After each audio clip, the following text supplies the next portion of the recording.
The woman behind the leasing desk has never met you. She doesn't know that you help your neighbor carry groceries. She doesn't know you've never missed a day of work in 4 years. She doesn't know anything about you at all.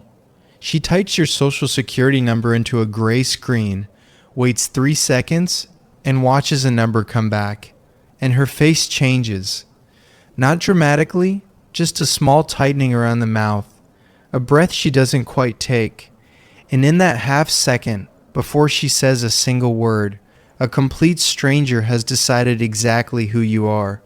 That number is your credit score, 3 digits, calculated by companies you've never spoken to, using rules they don't fully publish, sold to strangers who use it to decide how to treat you. It follows you into apartments, car lots, job interviews, insurance quotes, and cell phone stores. And here's the part nobody says out loud. It doesn't measure how much money you have. It doesn't measure whether you're a good person. It measures something much stranger than that.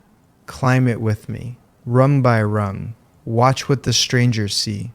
Start at the bottom, except the bottom isn't a low number. The bottom is no number at all. Maybe you're 23 and you've never borrowed a dime. Maybe you were raised cash only the way your grandfather swore by. You've never been late on anything because you've never owed anything. You feel responsible. The system feels nothing. You apply for your first apartment and the screen comes back with 2 words, no file. The leasing agent looks up at you like you just handed her a blank sheet of paper. Because you did. You are not a risk. You are not safe. You are invisible.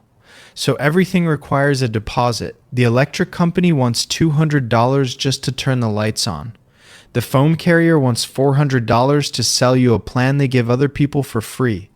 The apartment wants a cosigner, which means calling your mother at 51 years old to vouch for you like you're borrowing the car in high school. You did everything right. You avoided debt completely. And the first thing nobody tells you about having no score is this.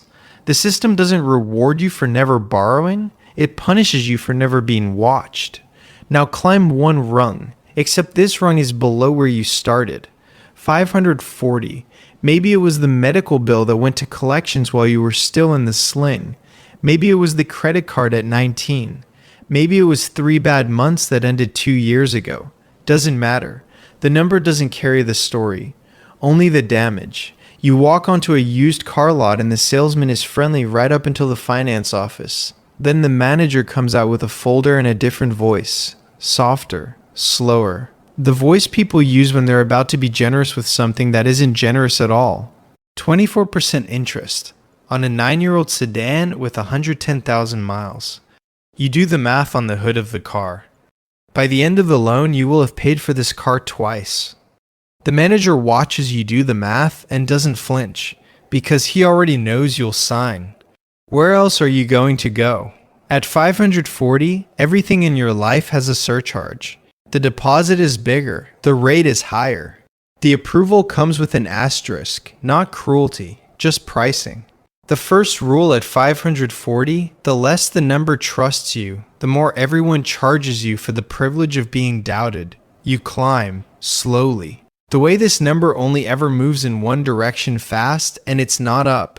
610, 18 months of paying everything on time. A secured credit card with a $300 limit that you treat like a newborn. You put gas on it once a month and pay it off the same night. The strangers start to see you differently. Barely. The word that follows you now is subprime. You hear it from a loan officer with a soft handshake. Approved, he says, and you feel it in your chest for a second before he finishes the sentence. Approved, with conditions. The car loan is 14% now instead of 24%. The apartment says yes without a cosigner, but with a double deposit. Progress that still costs extra. You're not invisible anymore. You're visible with a warning label. And somewhere in this stretch, you notice something that will bother you for years. The number doesn't care why. The guy who defaulted on a boat loan and the woman who got cancer without insurance can hold the exact same score. The strangers pulling it will treat them exactly the same. The rule at 610. The score remembers what happened. It has no interest in what it meant. Quick detour. There's a guy at your office named Derek. Derek has a 750. Derek mentions it casually, the way some men mention their bench press. Derek has a new truck, a watch that catches the light in meetings, and a credit card the color of gunmetal that he places on restaurant tables face up. Derek is winning. Everyone can see it. The number says so. Hold that thought. We'll come back to Derek. 680. You're almost normal now. Your first real credit card arrives in the mail. Not secured, not starter. Just a card with your name raised in silver letters and a limit big enough that you don't tell anyone the actual number because it embarrasses you how proud you are.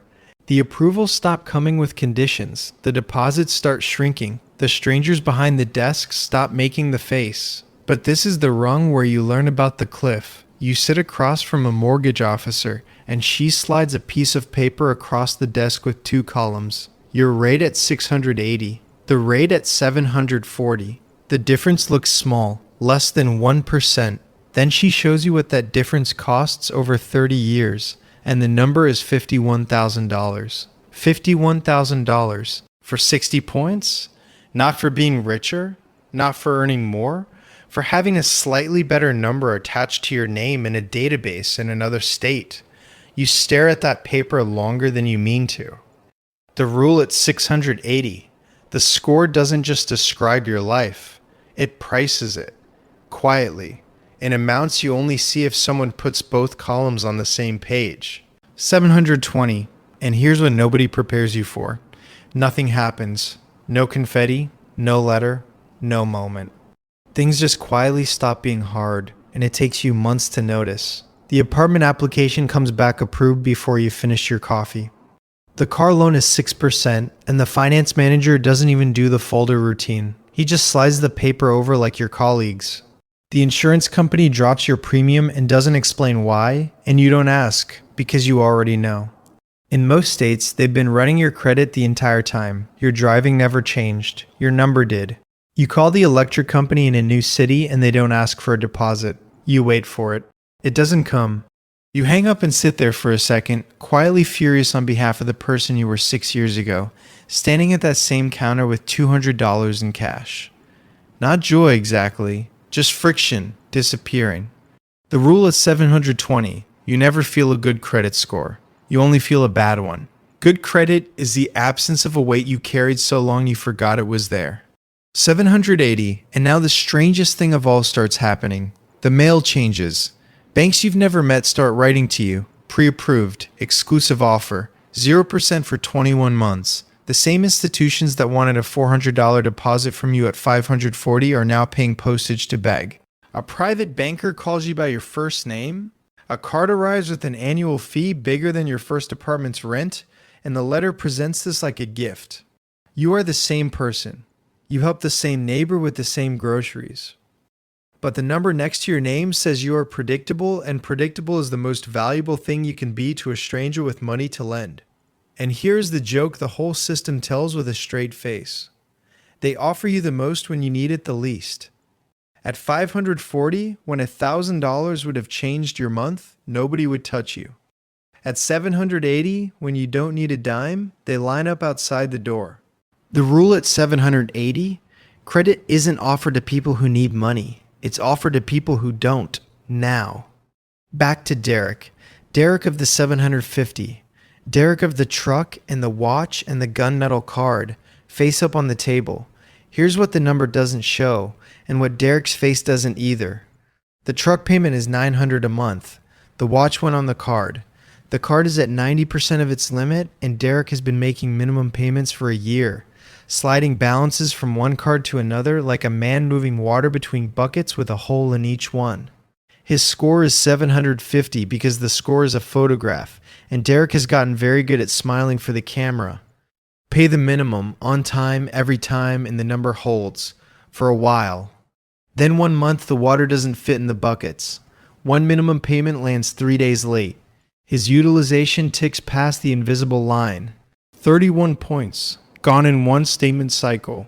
And every stranger in Derek's life adjusts at the same time. The card company cuts his limit, which pushes his utilization higher, which drops the score again. The system doesn't just record the fall, it accelerates it. Derek looked like he was winning because the score can't see the difference between a man who doesn't need credit and a man who is drowning in it gracefully. Nobody could, until they could. So stand back and look at the whole ladder, because from a distance you could finally see what this number really is. It is not a wealth score. There are millionaires walking around with a 640 because they pay cash and ignore the game.